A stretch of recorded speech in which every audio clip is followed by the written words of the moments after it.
Okay, today is April 30th, 2013. My name is Tanya Finchum. I'm with Oklahoma State University Library with the Oklahoma Oral History Research Program.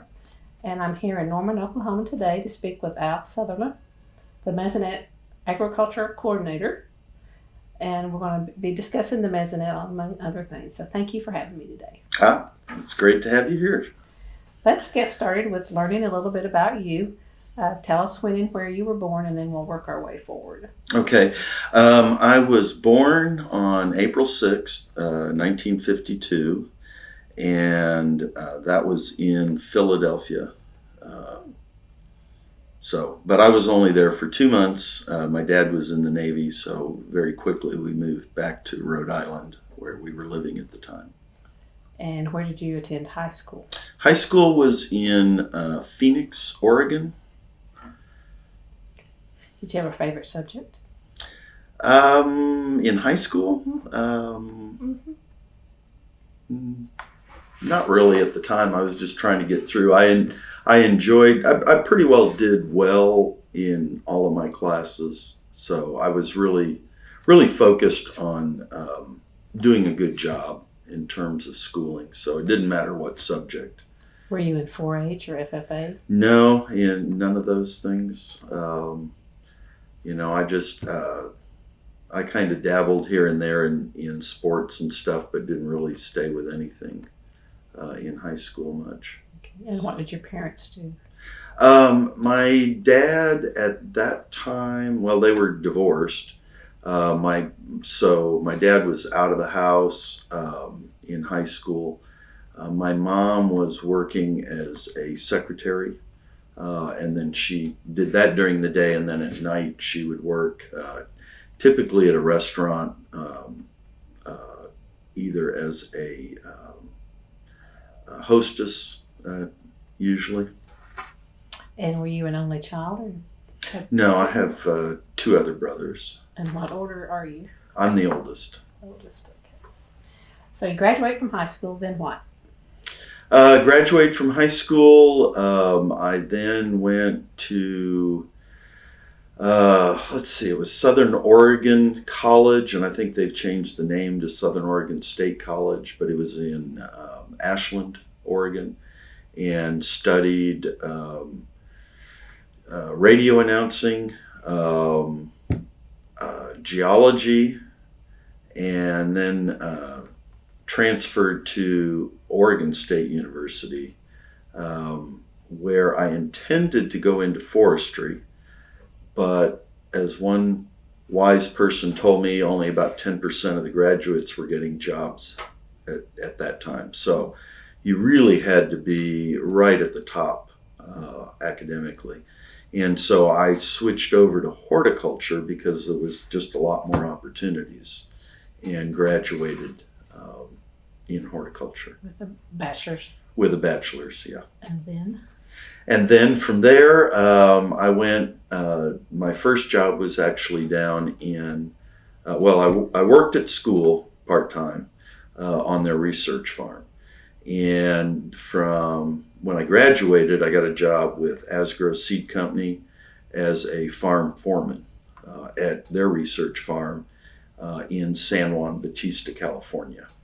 So what I did there was manage the crews and made sure that all of the crop care was done, and scheduled pest control and that kind of stuff. So, and then from there I went to Idaho and worked as a production representative, producing snap bean and sweet pea seed.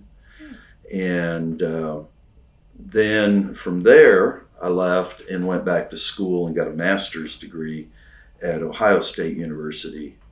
That was also in horticulture, and it was, the project I worked on was greenhouse vegetable fertilization, and putting that into a computer kind of format. One OSU to the next OSU to the next OSU. To the next OSU. Yeah, I have 3 OSUs under my belt. So from Ohio State? From Ohio State, I had a master's degree and then started interviewing for jobs, and was looking at a job in Florida compared to coming to Oklahoma, and Oklahoma looked a lot better. So, and they offered me a job, which I was really happy about. So came here and started working. I worked in Grady County, where I was officed. I worked 3 counties: Grady, Caddo, and Canadian, and I was pretty much did the horticulture program for all 3 of those counties, and that consisted of commercial horticulture and consumer. So I was doing both ends of the spectrum. So I could get a call from a vegetable farmer who had a decision that was maybe might have a $250,000 impact, and then the next call would be a lady with a cherry tree, which was very typical because they don't last long in Oklahoma, but a cherry tree that her husband planted. And of course, he's passed away, and there's a lot of emotion with that. So it was really working both spectrums in that.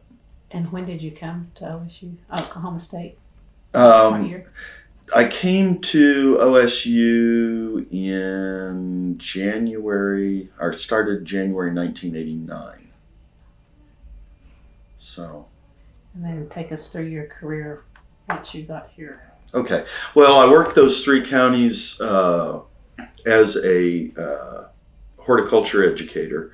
And then I'd have to pull out my resume to tell you how many years, but probably 7 or 8 years. I then was given the opportunity to cover the Southwest District, so 20 counties. And so I worked that as a horticulture area specialist.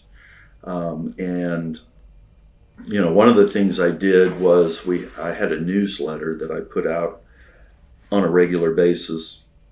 And we not only made that available to those 20 counties, but we made it available to other counties across the state. So I was serving the Southwest District, but also helping, in some other ways across the state. And then we got to a point with the agricultural program within the Mesonet where we had hit a plateau. And we really needed to move it ahead. We really needed just more bodies to do the work. J.D. Carlson had done quite a bit and gotten a ag weather website up and going with some different products, working with faculty on campus. And then, but he just didn't have any more time that he could devote to that. He was also getting involved quite a bit with fire management, smoke management, dispersion, those kind of things. So in 2002, I then started working half-time for Mesonet and half-time as a horticulture specialist. And I did that for, I can't remember if I did that for 6 months or a year. I think I did it for a year. And then showed that I could contribute to what Mesonet had to offer. And then I was hired full-time to go ahead and work as the agriculture coordinator. Well, then how early on had you become involved with the Mesonet? Well, the Mesonet got started in 1994, and the first ways that it was being used was they had a bulletin board. So they would post files to this bulletin board. You would download those, and all the connections were very slow and very crude at that time. And then you would use software on your computer to open that file up and actually read it. And I was involved a little bit at that time, basically kind of looking at what was available, but it took so long open these, to download and get these files going, that really the ag producers really couldn't make much use of that system because it was just too slow.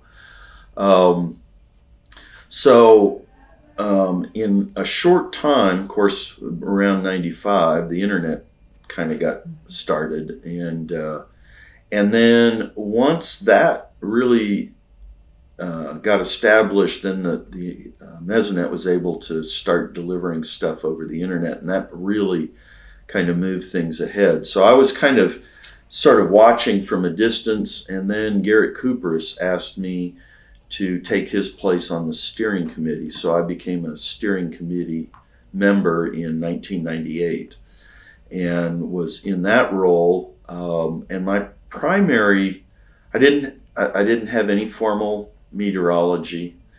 I wasn't on campus, but my primary role was really to represent the field staff and to provide input back to the steering committee on and Mesonet, what do field staff need?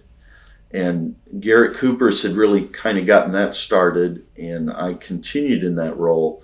And I was on the steering committee from 1998 to 2002, and then went off because I became an employee of the Mesonet and could not be on the steering committee and paid by the Mesonet as well.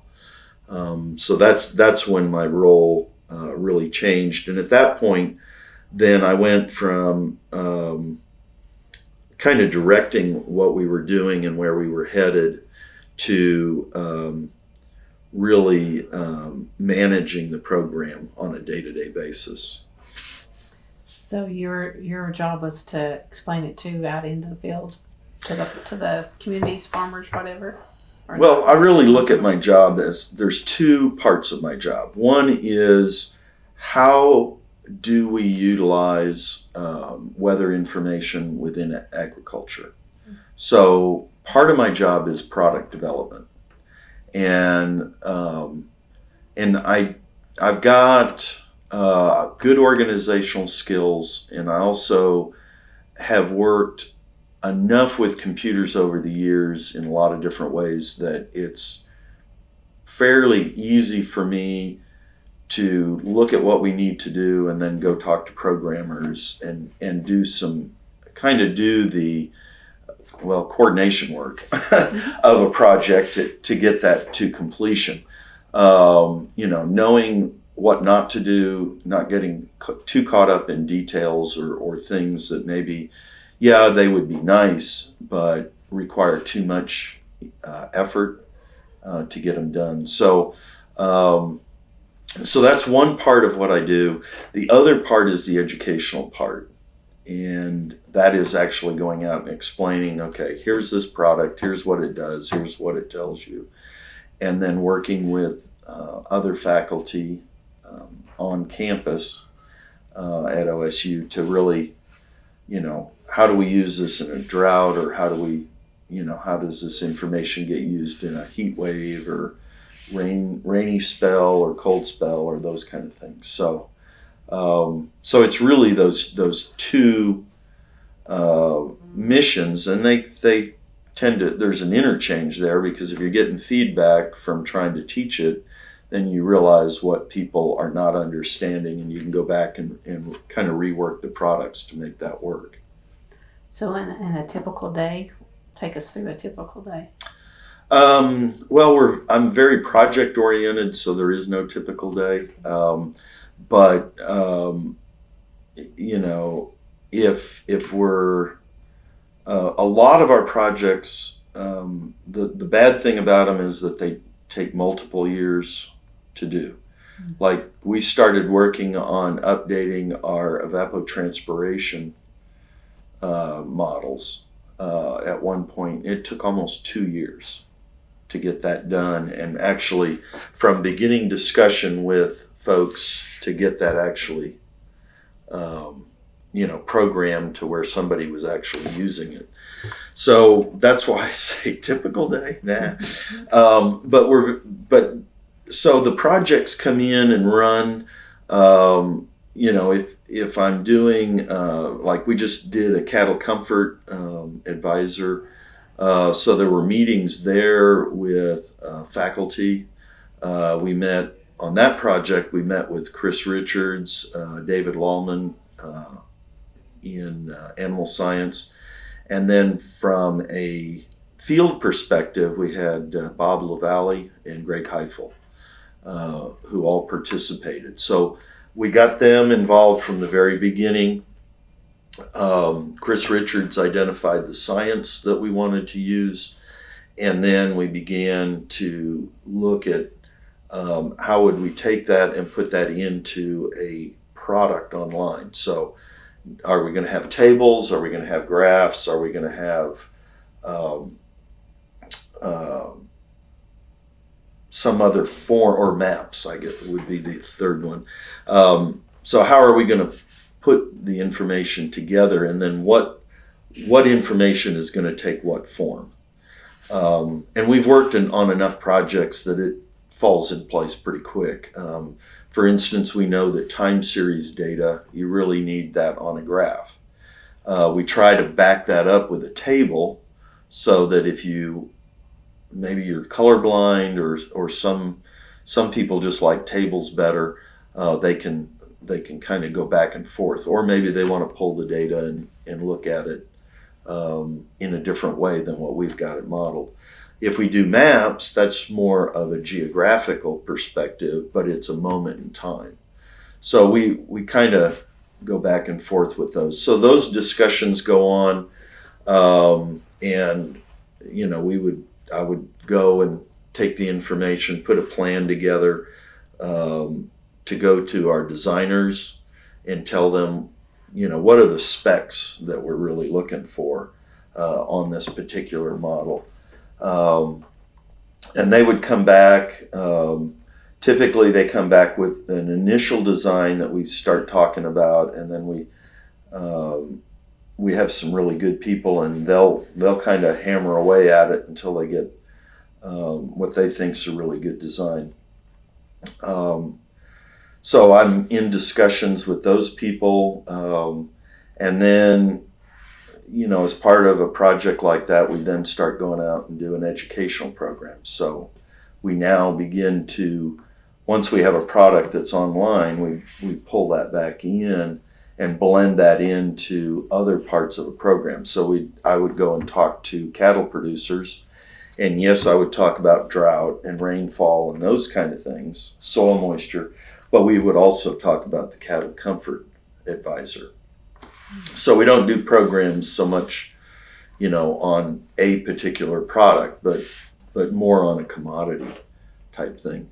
And, if people don't understand it, they'll call and ask questions, those kind of things. How often would you do a program like that? Programs, again, that can vary. I was probably running about, I think 1.5 per month, about 18 per year. The last couple of years, because of the drought, we've done more programs. And I was just looking at the last 3 months, probably did more programs in the last 3 months. Not quite as much as I would have done all last year or in 2011, but there were quite a few. So, and that's good, because that means that more people are using the information. The weather information that we have is really complex, and so there's a lot there. And I think sometimes people feel like they fell into a lake or an ocean, and so they'll look at it and they'll just be overwhelmed, and they'll kind of back up. And but over time, as they become more comfortable, then they're spending more and more time with it. Do you find that people that you deal with know what Mesonet means more now than they did a few years ago? Well, yeah. I mean, prior to 2010, we made what I think of as the typical university mistake of trying to brand and market an individual program. And you see that really across the university. I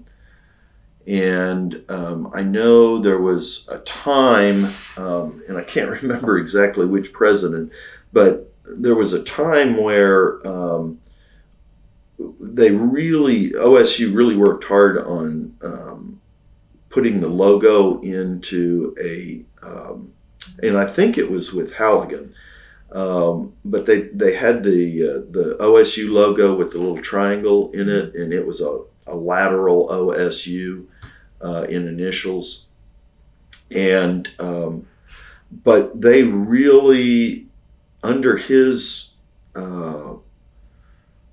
leadership, they had hired somebody somewhere up in the system that really said, okay, we demand that this logo, you can change colors and do some different stuff with it, but we want it on everything we do. And they said that the year that they really pushed that, they actually cut back on how much information went out to the high schools from OSU. But because they had put the logo on absolutely everything they did, the high schools perceived that there was actually more information. So that meant that a lot of OSU information was going out the door that was not properly giving credit back to the university. And we did the exact same thing with Mesonet prior to 2010. We marketed everything separately. So we had an ag weather website. Yes, we were connected with Mesonet, but we talked ag weather. We had a OK Fire website, which was marketed that way. We had, and that serves the controlled or prescribed burners and wildfire control folks, and is managed by J.D. Carlson. We have a emergency management website, OK First, which is managed here at OU through Mesonet. We had an Earth Storm website, which was for K through 12 teachers and students. So all of these are being marketed separately, as well as the general Mesonet site. So you can imagine the confusion. So what we did was in 2010, we really looked at that, got some guidance from some folks both here at OU and OSU in terms of marketing, and then started to really market Mesonet as the site. We also took the website and made links to all the other stuff. So now if you look at the website, you'll see there's a gray bar across the top, and you can get to every one of those websites through that gray bar. Mm-hmm. Prior to 2010, they were all separate. You could get there sort of, but it wasn't on a front page where it was easy for somebody who was new to using the Mesonet to get to. So we did that, and that really changed the visibility to Mesonet tremendously. And so now there's a real increase in visibility, and we just continue to see the usership go up. We also now have a iPhone app. They're working on an Android app, which will be done here in a couple months. We have a mobile Mesonet site, which works on every platform. So we have a mobile presence, which that was the other thing, is that mobile phones, since 2010, actually 2009, had become very, very important. And I think the latest stuff I've read is, the average person may not even have a desktop machine down the road. They may have a tablet and a cell phone. Maybe the only two pieces of kind of communication computer technology that they really use much. And so the desktops will become just like back in the day when there was mainframes and the workstations became very unique in what they did, and they're still around, but it's a very select group that uses those. That's kind of the future of the desktop. So with all that, the Mesonet is really gaining in visibility. The other thing that we've done is in the past we had a browser, and it's still being used on OOHRP. We had a browser software that you would download onto your computer, and then that would make the maps and the graphs and those kind of things inside your web browser. Well, that meant you had to download that. That meant that when you downloaded it, you got some kind of security message that said this was going to corrupt your machine, and you had to trust us enough to download that. Well, if you're young, you're at school, you're talking to other people, everybody's downloaded it, had no troubles, yeah, you do too. But if you're on a farm, if you're, maybe not as computer savvy or not comfortable with the computer, then you're really hesitant. So that's the other thing, is we had really kind of peaked out in terms of our service to the ag community. So again, in 2010, we began to look at how we could make the website better serve people. Well, we got rid of the browser. We pulled ag weather, basically went away. We pulled that into the Mesonet and created an agriculture section. And so that really propelled how people could use it. Now they didn't have to download a software, they could just go to stuff. We've reformatted things so it actually looks really good on a tablet, because in the old method, we were designing websites like paper, 8.5 by 11 paper sheets of paper, which is what we all grew up with, or at least I did. So everything was lengthwise down the page. Well, on a tablet or a cell phone, you really want to flip that. You want to go laterally. So we've really rethought, and this is with our design people. It's not something I did, but our design people really looked at that and how could they repackage things for use on a mobile device. And that's really important to agriculture, because people, the farmer, the rancher, is not sitting at a desk all day with a desktop. And yet that's what we required them to do in order to get Mesonet data. That's no longer the case. So there's a lot of stuff that's gone on really since 2010, a lot of change in how we think about stuff, how we package that, and that is having impact on the end user and what's available to them. So now if you have a good cell phone connection, you can really get any of our data. You can look at any of the ag products, and we've turned those so that if you flip your phone sideways, they're actually pretty usable and viewable even on a very, that small cell phone screen. Is there one that they use more than any other aspect of the agriculture part? Well, agriculture people really, probably the first thing that they look at is forecasts, because they're always planning. What am I going to do? What are the conditions for me to spray? Is it warm enough in the soil to plant? Do I need to worry about irrigation? So they're constantly looking at forecasts.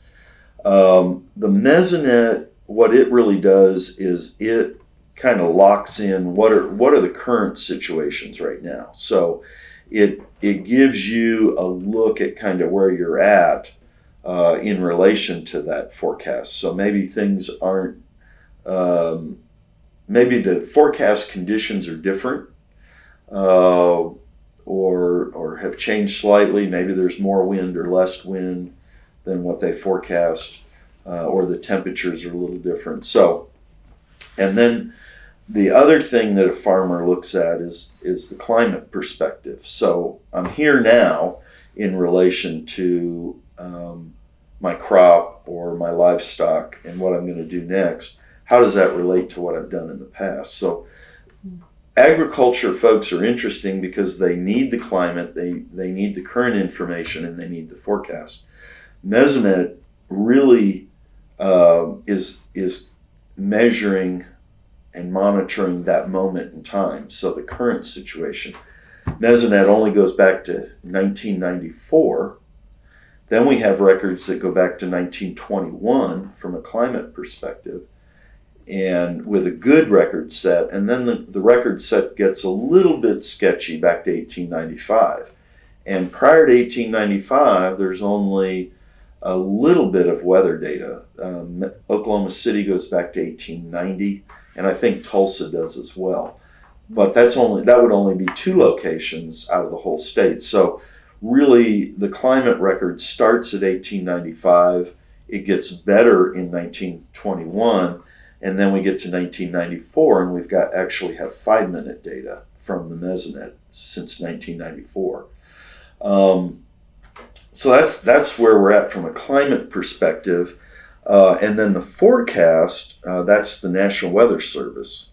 And their accuracy, their real high accuracy, only goes out about 5 days. So beyond that, it gets sketchier. You come back to 3 days, it's typically almost right on. Every once in a while they miss it, but typically right on for 3 days. So 5 days, you get a little bit drop in accuracy, and then you go out to that 7 days, and then you get into the climate stuff that's pretty sketchy out there. So a farmer is looking at that whole breadth of information, trying to absorb that. They would love they'd love to know that it's going to rain on June 13th, and we're going to have 2.5 inches that day. But the science just is not there. And there's really nothing down the road that looks like it will be there in the near future. So what we do from a Mesonet standpoint is we try to serve all that. So we have climate information that's easy to get to. We've packaged the Mesonet information so it's easy, and then we've added the forecasts in. From an individual product, probably one of those products that has the most interest is our Drift Risk Advisor, which is really a forecast product. So it's really, the Mesonet built it we had a small grant, but we used National Weather Service information to feed that product. Our newest product, which I think has a potential to really grow, is the Cattle Comfort Advisor. And then we're hoping to go back and redo our irrigation planners, which are evapotranspiration models. And those right now, it's the evapotranspiration product gives you a table that goes backwards in time. That's kind of hard for people to get their brain around. We'd like to see maybe a graph over time of how that evapotranspiration or water demand is accumulating, and then have rain against that. So that would give you a really nice visual reference. So that's kind of where some of those products are. And then we have disease models for specific commodities. So, we have a grape black rot advisor. Well, if you're raising cows, you're not raising, you may not have grapes. You're never going to look at that. So those models are pretty specific. We have a pecan scab advisor. We have a spinach white rust. So those things are really commodity, specific. And we're constantly in discussion to look at new products and ways that we can take that weather data and make it more valuable, Mesonet just put online a set of maps, and soon we'll have graphs that show the averages. So it'll be that means I can pick any month, and I can look at how that month averages against the record for the Mesonet as a whole. So were we warmer than average or cooler than average? And then because I get a map, I can really see, how much in different geographical areas across the state. So we're constantly working on trying to expand the usefulness of the data to people. And every day that we move forward, we gain more of a climate record for the Mesonet rather than it just being a current weather network. How do you keep up with the trends or stay above ahead of the cutting edge? Do you go to conferences? Do you do a lot of reading? What? Well, I am a certified crop advisor and also a certified professional horticulturalist. So with those certifications, I'm required to go and get 40 hours of CEUs every 2 years. So that's 80 hours every 2 years, or 40 hours in a year. So yes, I do go to conferences and listen to people, talk to folks, because we are really unique in what we do and have available to us within Mesonet. And part of that uniqueness is that climate data in the U.S. is it has been left up to the states to fund that and to make that available.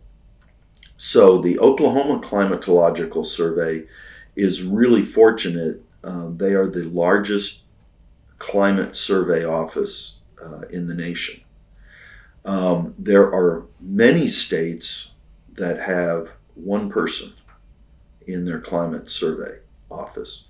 With the Mesonet and with ours, we're up closer to 25 to 30. It depends on how you want to count heads, but that really opens up opportunities for us to package and put things out the door that other folks don't have. And the other thing is that we have a soil moisture network across the state, and that's very unusual. Even states like California that actually have a longer history of automatic weather stations collecting data and doing evapotranspiration or irrigation models than we do.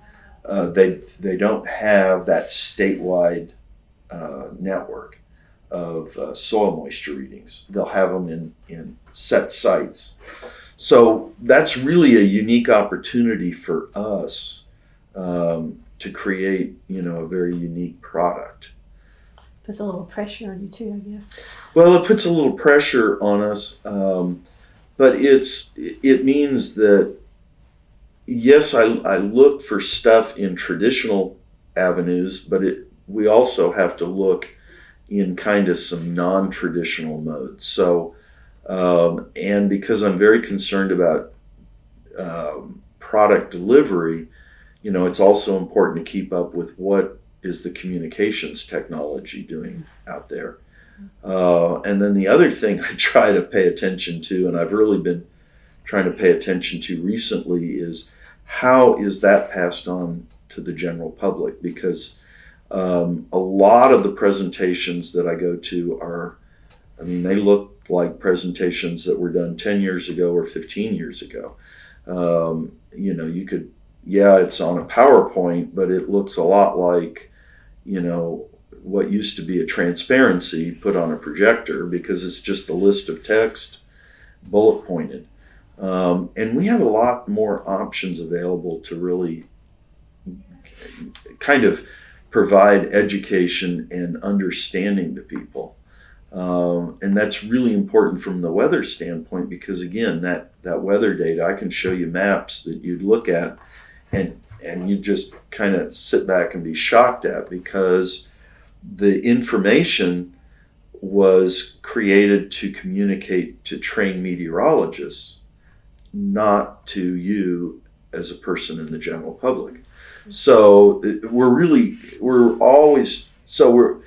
there's a lot to really look at from my position, and it means that stuff is never boring, because we're constantly trying to push that, and we look at what business is doing, we look at what the technology that agriculture is at. And really, if you look at precision agriculture and all the technology that's out in the field, you look at $300,000 combines, $300,000 sprayers, the weather, which is driving the whole system. We have some of the, I don't want to say poor, but we have not put much attention into that technology compared to some of the other delivery type technologies for inputs, spraying or fertilizer, those kind of things. So there's a tremendous opportunity to really bring weather data into the management decision making of a farmer and rancher, and then to position that so that it really helps them make decisions rather than just be, oh my gosh, a data set that's just, what do I do with this kind of thing. Do you notice if the older generation is more open to suggestions like that versus the younger, or the opposite? It doesn't matter. It really doesn't matter. I don't see what really holds things back from a weather perspective is time spent with it. So whether you're old or young, however you were trained. For instance, a wind barb, if you look at a wind barb, it's really kind of a difficult concept to figure out.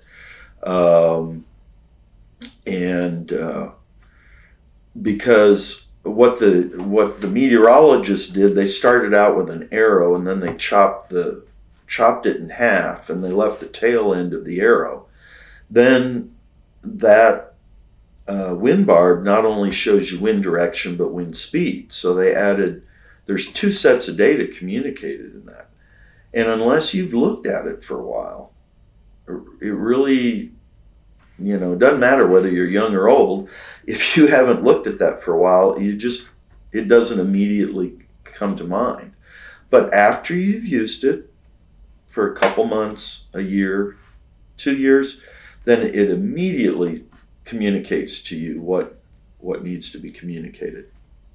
I would say the one age difference that we see is that older people tend to be less likely to get on the computer and be comfortable with it.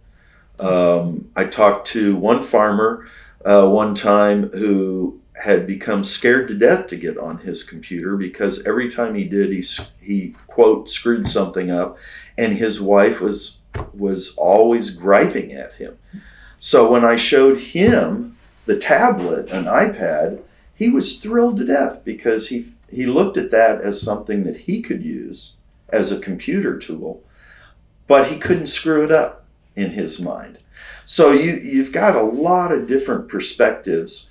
Younger people do tend to see the value in a smartphone and spend the money on that. Mm-hmm. If you talk to somebody who's older, they look at that, $30 or $40 or $50 or sometimes $60 data plan, and they just go, nope, not going to do it. And so that's probably where the age difference really comes in. If you do not have a smartphone and you're out in the field in your pickup truck all the time, you're not going to be able to get data immediately. But I think things are becoming so sophisticated so quickly within agriculture and technology that monthly fee for most folks, they want to know markets. They're trying to contact brokers The co-op, there's different folks. I think that's going to kind of fall, or is, how would I say, not fall away, but people are moving into smartphones pretty quickly because it's a very valuable tool. And if you're going to spend $300,000 on a combine, are you not going to spend, 40, 50, $60 on a data plan to have the data to know when to run that combine? So that's kind of where we're at. So it's moving pretty quick, the technology. Very quick. Well, when you were on the steering committee, did you foresee these types of things down the pike? When I was on the steering committee, that was 1998 to 2002. So really the internet was just coming into play. Like right now, we have tutorials online, and we're trying to add to that. We had no tutorials. We had nothing for cell phones. We didn't even talk about it. We were trying to figure out how to do text messaging, but every time we tried to look at that, there was some huge hurdle, typically involving money, and we just couldn't get it done. So yes, we talked about those things, but really the internet was the primary delivery system. And we were still learning how to use that in that time frame. So when I was on the steering committee,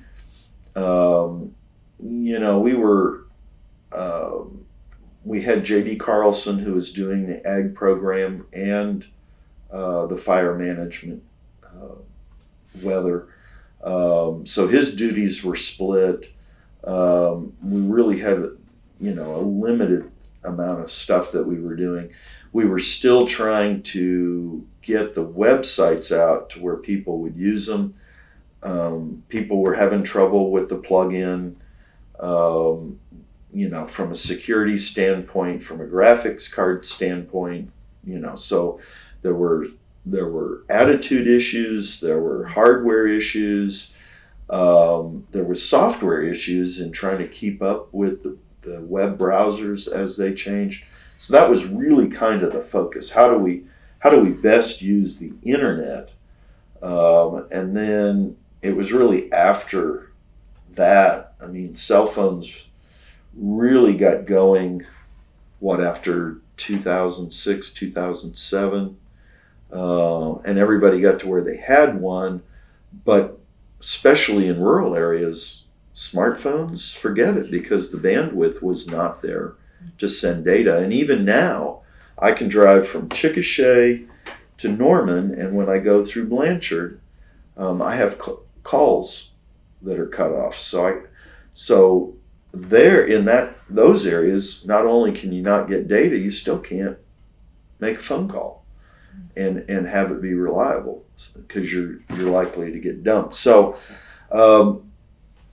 what's really changed from a perspective with the cell phones now is that bandwidth issue.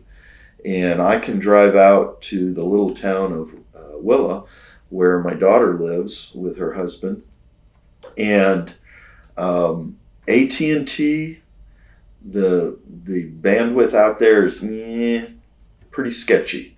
If you go indoors, I'm probably not going to get a call. I got to go outdoors and stand outside and kind of wander around to get a signal. That's just for voice. Data, not much at all. Verizon, on the other hand, in that same location, offers 4G access. So now, if I'm on Verizon and I'm a farmer, I can get a full data feed. So I can get the internet on my cell phone at a speed that is very practical and very workable. So that's really kind of what's going to drive usage and technology and stuff. So, the steering committee back in 98, 2002, we knew cell phones were there. We knew that technology was coming. Did we have any idea that smartphones would be there, that every single family member would have a smartphone basically from the time they're 12 or 13 on. No, I mean nobody had really that kind of concept that it was going to become so important. And now to me it's mind-boggling that we're going to get rid of desktops. I mean, that I can see it, I understand why, but really, are you serious? And I live with my laptop. I take my laptop with me wherever I go. I can't see going to only a tablet, even though I have one, or only a smartphone, even though I have one of those. And in my office, when I'm working, especially to do presentations, I have a 27-inch monitor that I use. So now I've got 2 monitors that I'm looking at. And one person mentioned to me the other day, which I thought was a really good comment, oh, well, you're a content provider, not a content user. So, and that was a really good point, because if you're a farmer on a tractor, and let's say you have auto steer now, so you turn the tractor around, you get it set up, and it takes off to make that next pass that's going to take you a half mile, 3/4, maybe a mile before you have to turn around again. What are you going to do? Well, if you have a cell phone or tablet with 4G access, you can easily look at all kinds of stuff on that next pass. Play solitaire. Yeah, you can do the fun stuff, but you're going to be checking your equipment, monitoring what's going on. But now you also can look at what the markets are doing, the futures. You can look at weather. You can begin to plan for the next day. So there's a lot of opportunities with that kind of mobile technology and information delivery. Frees up some of their nighttime then. Frees up some of their nighttime, and the other thing is that it allows them to look at information when the question pops in their brain. Because for most of us, I think of something really unique and really interesting, but I don't look it up. By the time I get home, 20 other things have gone through, not only through my brain, but maybe 10 different activities, some big, some small, and then I've completely forgotten about it. And it may have been a really good idea or something really worthwhile to my operation to check out at the time. So it really changes, having that immediate access to information really changes, I think, how people will look at that information and utilize it. Can they ask questions online? Like if they get stumped out in the middle of the field, can they? Yeah, they can. They can send us an email. We don't see a lot of that going on right now. We do. Mesonet is on Facebook and Twitter, but I am kind of a fossil when it comes to that stuff. So I don't Twitter and I don't Facebook. And really, the reason why I haven't is not for any hesitancy because of the technology, but it's because the time-wise, I'm already so pushed for time day to day that I really don't have time to do that, and I'm not able to produce as much content and information and educational materials as I would like. But yeah, we have that Twitter and that stuff. So we have those kind of things. Folks can send us emails. They can call us. Yeah, and we have people who do that, but not a huge number. Do they typically have to pay for the service? The Mesonet is funded through the taxes, through the legislature. The funding goes to the Board of Higher Regents, So it goes through the university system. And then there is some funding that comes through the Department of Public Safety. So, and then as far as the information, if you're just looking at our general products, no, those are all free access for anyone. Now, if you need 5-minute data and we've got to go look that up and track that down, then we do charge for that. If you're going to use the data and redistribute it, such as television stations or others, then there is a fee associated with that as well. There's a person that decides that. We have a data policy that's all put in place, and that's something that the steering committee worked on over the years and has slowly tweaked that. So yeah, there's a policy in place for all that. And the steering committee still exists, just different members? The steering committee will exist as long as the Mesonet exists, because what they do is they really provide the leadership. So they approve the budget, approve spending. They actually provide direction to the Mesonet. They don't make day-to-day decisions, but they provide the direction as to where our programs are going to go. And, if we're going to move a station, they're involved with that as well. For instance, we're just now getting ready to bring a Tulsa Mesonet station online. And in the past, we've had stations or locations, I should say, Mesonet Tower within Oklahoma City, the city limits, but this will be the first in Tulsa. We had one in Bixby. So they were involved with that and okaying that. And they serve as volunteers, don't they? They serve as volunteers. They're not paid. We have 3 steering committee members with OSU affiliation and 3 committee members with OU affiliation. On the OSU side, we try to get one person who will represent the field staff. After I went off the committee, Bob Woods came on. He was a area agronomist.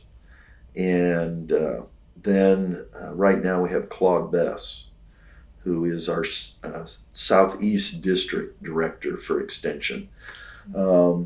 But those kind of folks are good because they go and talk to people in the counties, and they can pass on to the steering committee that perspective. And then we have 2 faculty who are based at Stillwater that are on the steering committee. And then on the OU side, typically what they do is we have somebody from the Oklahoma Climatological Survey. The director is on the steering committee. So Kevin Clazel is the director right now. He's on the steering committee. They try and get someone from the School of Meteorology, and then they try and get someone from the National Weather Service, the NOAA side of things. So that's how OU has structured theirs, and you can see that OSU has a little bit different structure, but OSU, or OU I should say, brings to the table within Mesonet the meteorological expertise. OSU really brings weather impact expertise. So that's why you have a little bit different direction on the steering committee members, but it's really trying to provide that background expertise for the Mesonet. And they can serve indefinitely, or? I forget now how long. I think there are set terms, but essentially, yeah, they. Until you choose to come off. Yeah. I mean, Ron Elliott has been on the steering committee since the very first steering committee. He was involved with getting initial funding for Mesonet and then walking it through all those years. He has retired from OSU and is now an emeritus professor, but still involved with Mesonet on the steering committee. And Steve Stadler also has been on there the whole time. And then the third OSU position is the one that's changed over time. On the OU side, none of the original steering committee members are still on there. So over time, they've all retired or gone on to do other things. The one who was on there the longest was Ken Crawford, and it was really Ken Crawford and Ron Elliott who were really the OU OSU champions who really got Mesonet through and took it from an idea or a concept to something that was actually a real live network. And so those were the two longest steering committee members. They had organizational skills, didn't they? Well, they had organizational skills. They had a vision for what it could be. And again, Ron Elliott represented OSU and did that very, very well. And then Ken Crawford did that very well from the OU side. So it was really, they did a lot over the years to pull everything together and to provide understanding to the legislature on the concept. So for the next, but I'm told that it takes 30 years to get climate data. Is that right? So we've got another 10 years to go for the Mesonet data. Yeah, I mean, Mark Schaefer or Gary McManus would be a better person to talk about that. But as I understand it, what the 30-year normal, what they did was they looked at, how long of a time period would we need to have that be representative of the climate. And so statistically, that 30 years was kind of what they went with. The other story I've heard is that when they first started doing climate data, 30 years is what they had. So that's what they started with, and then they started moving it every 10 years because that gave them consistency. So you can talk to the climate folks to see which is real. But I have noticed on our disease models, for a while we had a 10-year average, and then we went to a 15-year average, and you really saw that smooth out.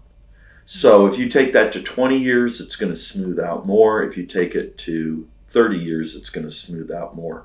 Why do you want that smoother? Because that gives you an average without all this up and down stuff. And so which is, when you look at from a statistics standpoint, they call that noise because you've got those spikes and drops. So yes, that will be when Mesonet gets to 30 years. That will be basically a data set now, which is comparable to these other 30-year data sets. But we do have a product online right now, a rainfall table that does a rainfall average for all of the sites. And it does that for each month, and then annual averages. So we're already kind of moving in that direction of that weather network to a climate network as well. Well, and that'll come into play with your cattle comfort too, I guess. Well, the cattle comfort, yeah, we do averages. We try to do 10 or 15-year averages on those things. And that has been difficult for us because of some of the way that the files are done, because the Mesonet files tend to be daily files, and so we've had some trouble getting those averages. They're working on that right now to get a structure to where we can do those long range averages more easily and deliver products much more rapidly and have them updated automatically. So there's some stuff from that climate perspective that we're working on. So in the next 10 years, where do you think we'll be? Besides no laptops or desktops? Well, next 10 years, oh gosh, that will be 2022 or 2023. I'm sorry, 2023. There's really no telling. I mean, obviously communications are going to be really, really critical. So that whole thing of instant data delivery, I think you're going to see, just like you see now on the precision ag, you're seeing multiple levels. So you have yield maps, you have pesticide records, you have soil tests. I mean soil type. You have the soil chemistry, so soil testing. So you have all these different data sets that are being tied together with a single GPS coordinate. So the next thing to really move to is to now begin to tie weather into that. The other thing that we've got a couple grants on is looking at things like biomass accumulation, or how much, if you get X amount of rain and you have X temperature, what kind of growth are you going to have? So how much pasture is there in a pasture setting? How much grass is there in a rangeland setting? What's your stocking rate? What's your water utilization?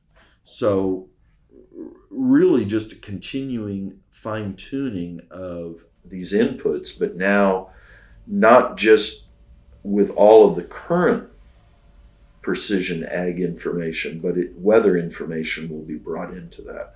So that's one thing that's going to happen. The other thing that's going to happen, I think, is the understanding of the weather products is going to, or at least we hope, that sophistication continues to grow. And Oklahomans are very sophisticated when it comes to looking at radar, because we see it all the time on TV. We can get it on our cell phones. So that we're very comfortable with, and there's a really good sophistication level there. What about things like soil temperature? Not so much. What about our new plant available water product? Not so much. So those kind of things, it just takes time for people to get comfortable with those data sets, and then to see, if I'm looking at this set of numbers, what does this mean? And I kind of relate that back to cooking.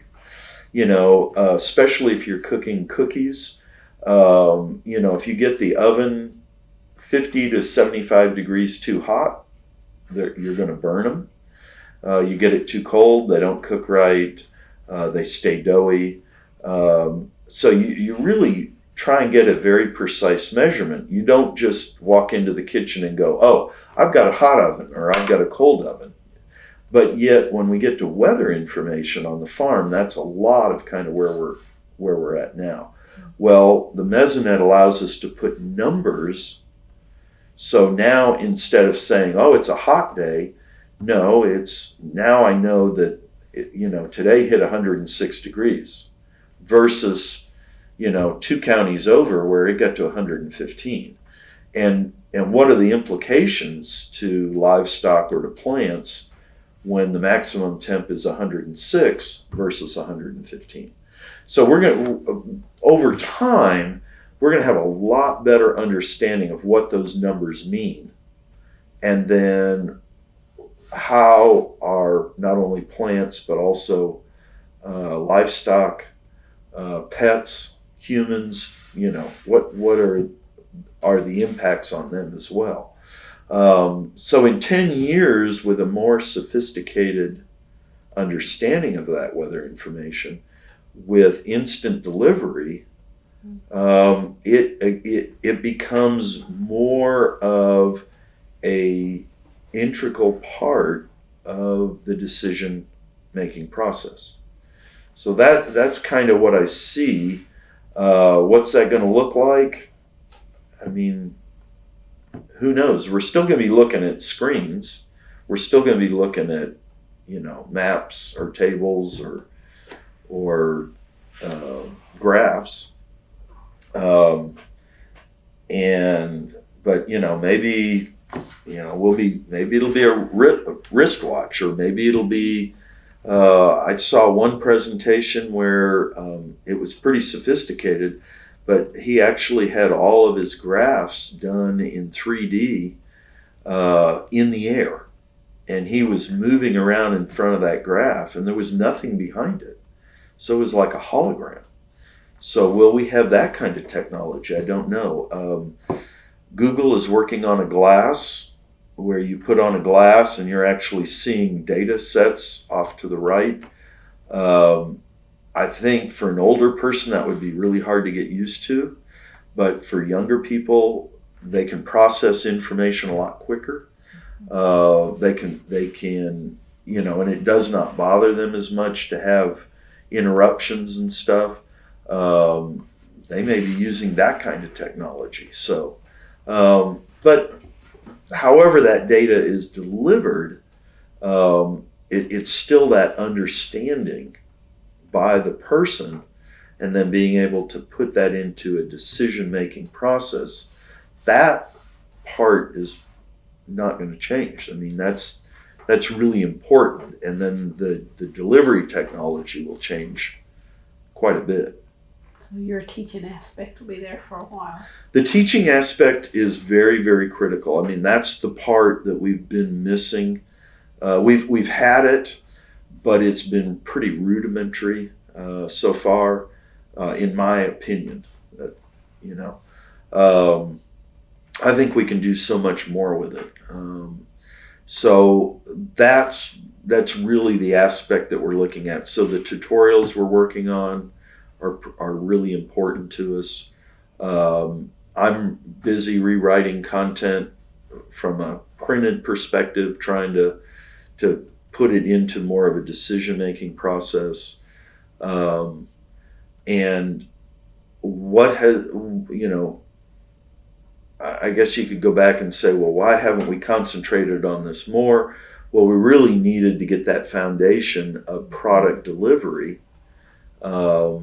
And those changes in 2010, where we really began to look at Mesonet as a whole rather than the individual pieces being marketed, that helped. Really concentrating more on cell phone delivery, that helped. So we have that foundation now of a better delivery vehicle. So now it's really opened up for us to be able to concentrate on the education side. But that we see continuing down the road. And as we do new research, bring that into the Mesonet, then we're going to have more education and more training to provide. And really the whole area of agriculture meteorology, what's pretty spooky about that is if you look at the books, just go to Amazon.com and do a search on agricultural meteorology. The first two books you will come up with, one is, I don't have it here. It's at home, I think. Yeah, I've got it at home. But one of those books was written in 2004. The other book was a reprint of a book that was written in 1923. And you're sitting there going, those are the two newest books on agricultural meteorology. Yeah. The book written in 2004, they do a really good job of going through and talking about why has agricultural meteorology kind of fallen into the cracks. And there's a number of reasons, but I think we're moving into an era where it's going to be a lot more important than it used to be. And again, this precision ag, the weather information is going to be brought into that. Well, that whole arena of agricultural meteorology now becomes more important from a decision-making process. So there's a lot of avenues opening up, and I think there'll be an increased need for that training. So you can write a book. I could write a book. In your spare time. In my spare time. Are honeybees on the radar? Are honeybees on the radar? Honeybees. That was on NPR this morning. They had a little blurb on honeybees are in the agriculture. They're dwindling. Well, I mean, they've been worried about honeybees for over a decade. So that's nothing new, but not my concern, because that's... Well, maybe grasshoppers. Huh? Maybe it's grasshoppers. Well, grasshoppers, yeah.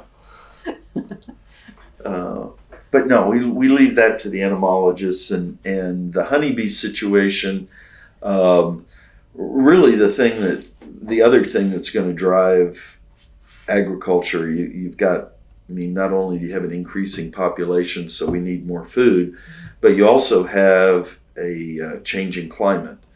And agriculture really has not talked much about that as yet. And really, if you look at the variability that we have in Oklahoma weather, if we learn to deal with that, we'll be better prepared for any kind of climate changes. But when you look at the implications of maybe the kind of weather that we had in 2011 not occurring once every 100 years, but maybe two or three times a decade, that becomes something that's going to have to require some changes to deal with. So that's kind of that climate change issue.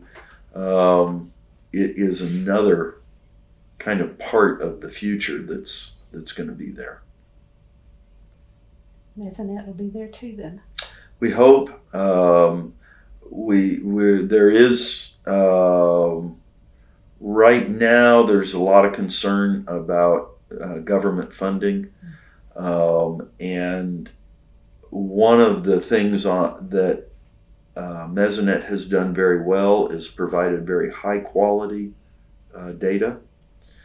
And if you look at the rest of the U.S., with the funding of the different state climate offices and those kind of things, with the attention by the National Weather Service really at forecasting, they're not really there's not a high importance given to current or past data as much as there is forecast.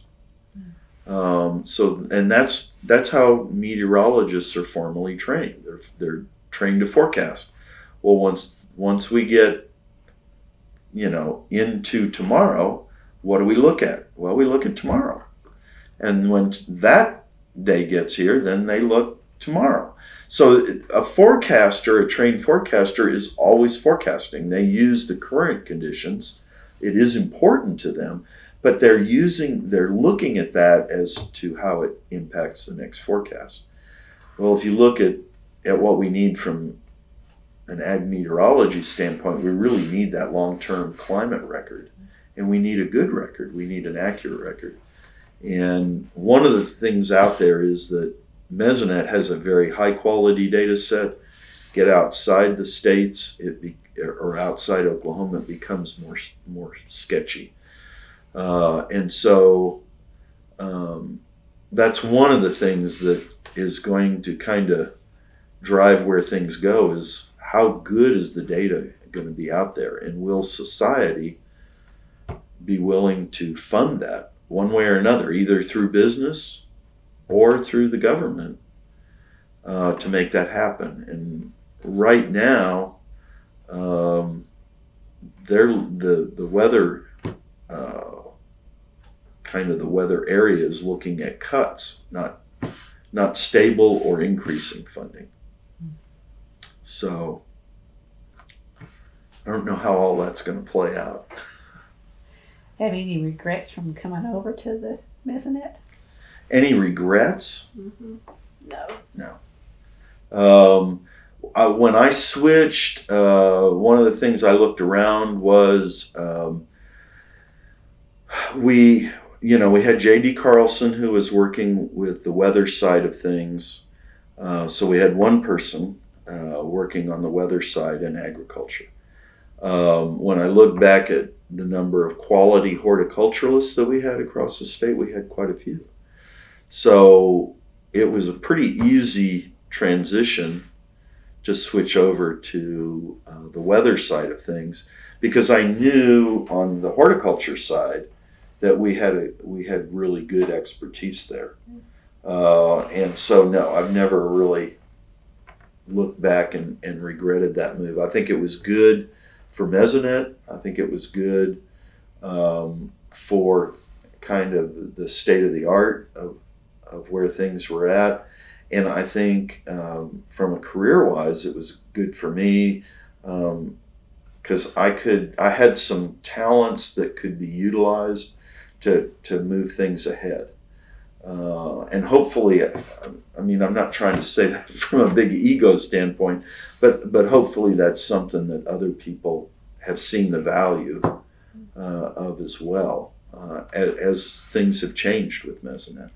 What's more, they can show the legislators to prove their point, the value.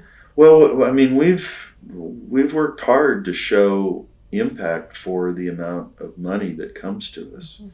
Mm-hmm. And to provide not only help in terms of public safety, so safety with lives and property, but from the ag standpoint, to provide some tools that helps as people look at drought and stuff. Now, we can't replenish the water that's not in the Altus Lugert Lake. But we can help people make those decisions. And one of the things we're trying to discuss and talk about now with some of the products is, how would those products be used in terms of drought triggers? So if I have 1,000 cattle, is there say a plant water availability level that I would get to where I might sell a percentage of those cattle? And then if things don't change and get better and they get worse, is there another percent? And it's similar to some of the things that they've talked about in terms of marketing grain, where you don't market it all at one time. You don't hold it all to market it at one time, but you market at different times in different percentages. So those drought triggers, that's really kind of what we're looking at. And the same thing with irrigation triggers, not only like our evapotranspiration models or irrigation planners, not only can they tell you when to irrigate, but how much water to put on. Well, if you know what your system can do and what your availability is, it really helps you make better decisions in terms of that water. And maybe you can stretch it out a little sometimes, but maybe you need to come back sooner because of the vulnerability of the crop and to maintain quality and yield. So it really can help you fine tune the system. Comes down to economics too, I guess. Comes down to economics, but you have to understand the data. You have to understand the form that data is put out in, and then you have to be able to put it into a management decision. So that, again, that all takes some kind of sophistication.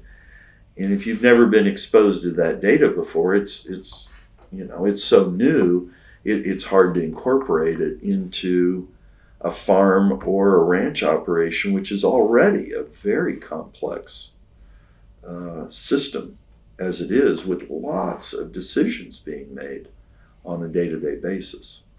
And that's where you come in. And that's where I come in. I think that's a good place to stop. Okay. Thank you so much. You're welcome.